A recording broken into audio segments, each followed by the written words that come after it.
Hello mga katropa pits. Update po tayo sa ating mga news. Ito po yung ating mga breeder na male. Kinokondisyon na po natin at tayo po ay mga 3 araw po or 2 araw. Pag okay na po yung ikinokondisyon kong tubig para magkapaanak na po ulit tayo ng ating mga danyos. Ayan po yung iba. Ayan, ganda na po ng tiyan ng ating inahin. Mga female nating mga danyos. Malalaki na po. Napakaganda po niyang paanakin. Bagay po malalaki ang tiyan. Sigurado po na marami po talagang mga itlog na ilalabas. Dito po ay mayroon po ako nakita dito na mga ilang pirasong danyos din. Yun po, may mga danyos din dito. Ayun, nalangoy po yung danyos na yun. Kasi po nung nakaraan po rito, nung ako po ay nag-breed dito sa ating mga binreed sa unang breed po natin, ay nilagay ko po rito yung babae at lalaki. Mga ilang araw lang po, 3 araw ay pinaghiwalay ko rin po.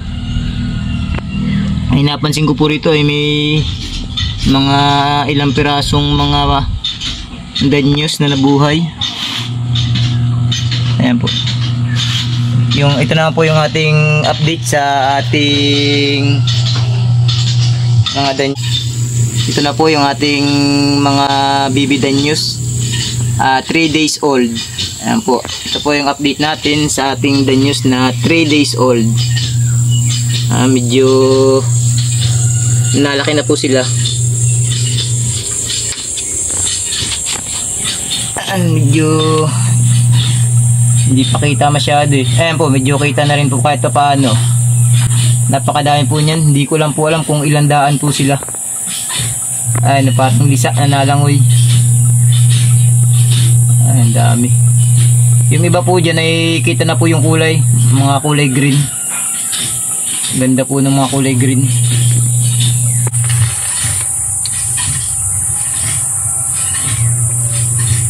Ayan, ang sisigla po nila. Ako kanina po ay nag-water change po ako. Para po siguradong laging fresh yung ating tubig. Nang sa ganun po ay patuloy po ang paglaki nila at hindi po mabawasan. Kasi po pag po hindi tayo nag-water change ay maaari pong mamatay yung iba nating mga danyos. Kasi pag po tayo nagpapakain ay kailangan po talagang tanggalin yung ibang tubig nang mapalitan po ng panibagong tubig. Nakakalason po kasi yung patuloy po tayo nagpapakain tapos hindi po natanggal yung mga tira nilang pagkain. Napakaliliit pa naman po nila. Bali ang pakain ko po dito sa ating mga baby danyos na ito ay yung itlog po, yung kulay pula na itlog. Napakaunting-unti lang po tapos kukutawin ko po sa tubig. Donting patak lang din po. Yan po ay makikita ninyo dito sa tubig. Magkukulay puti po yun. Kakalkulahin lang po ninyo yung patak ninyo kung gaano lang po karami yung ating danyos. Huwag po natin masyadong dadami nang sa ganun po ay hindi po masira agad ang tubig. Nakakatuwa na po yung ating mga danyos. Lumalaki na po sila. 3 days pa lang po sila. Yan na po sila. Ganun na po sila kasisigla. Doon po sa doon naman po sa ating mga breeder, i-update ko rin po kayo doon sa ating mga breeder sa kung paano tayo nagbi-breed ng ating mga danyos. Nang sa ganun po doon sa mga bagong katulad ko po ay makita po nila kung paano binibreed yung mga danyos. At ito po, patuloy ko po kayong i-update dito para po at least nakikita rin po ninyo sa araw-araw itong danyos natin kung paano po sila lumalaki, or kung may pagkakamali po tayo ay di makikita rin po ninyo kung nagkakamali yung ating pag-aalaga, kung ano ba po ang mas maraming mabubuhay. Kung pag po marami po tayong nabuhay, yung pwede po ninyong gayahin itong aking pag-aalaga. Nasa ganun po ay may idea po kayo. Yan po, patuloy ko naman po kayong i-update mga katropa. Ito naman po yung ating mga muli, surdil at saka platy. Yan, magkakalawak po yan. Napaka iliksi po nila. Maluwan din po. Mamaya naman po ay mamayang gabi po mayroon po ang order na crayfish. Tryo po siya. Ipapakita ko po sa inyo. Nang sa ganun po ay makita rin po ninyo yung mga dinadagdag natin. Kasi po tayo po ay nakapagbinta na naman po tayo ng mga dwarf nating hipon. Yun po yung ginagamit natin sa pagdadagdag ng ating mga alaga dito sa amin. Yun lang po, patuloy lang po tayo magdagdag na magdagdag. Pero habang nagdadagdag po tayo, dapat po ay alam po natin na mayroon po tayong paglalagyan na kakayahan na buhayin sila. Mahina naman po yung damit, nagpaparami tayo tapos wala po tayong paglalagyan. Paano po pag dumami sila? Hindi rin po natin maalagaan sila ng ayos. Kaya kailangan po ay mayroon po tayong pinoprovide na mga lagayan din para sa kanila. Yun po kasi ang pinakang number 1 na pangangailangan natin pag gusto natin dumami yung ating mga laga. Panibago mga lagayan. Ayan po mga katropa.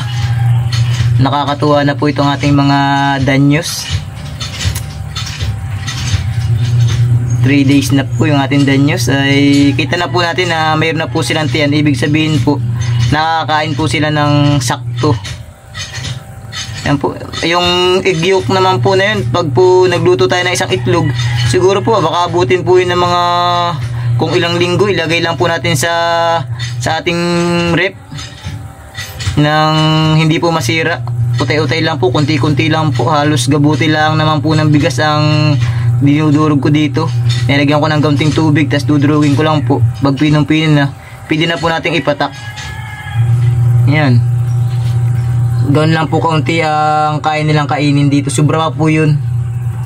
Kasi po yung anong itlog na yun, malambot po yun. Kain-kain nilang kainin. Hindi po katulad ng mga pigs, yun po ay medyo matigas pa. Hindi pa po kaya ng ating mga baby danyos.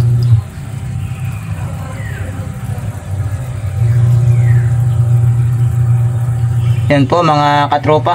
Sa susunod po ay i-update ko po ulit kayo sa ating day 4. Ayan po, i-update ko na lang po kayo sa ating day 4 bukas po. Maraming salamat po. Pa-like and share po at pa-subscribe na rin po.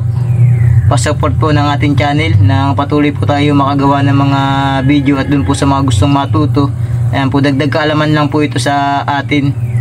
Pwede po nating, pag nagandahan po kayo at naging okay po sa inyo yung aking pag-alaga, pwede po nating i-adapt. Pero kung hindi naman po okay sa inyo at hindi ayos, okay lang din po yun. Ayan po mga katropa, maraming salamat po.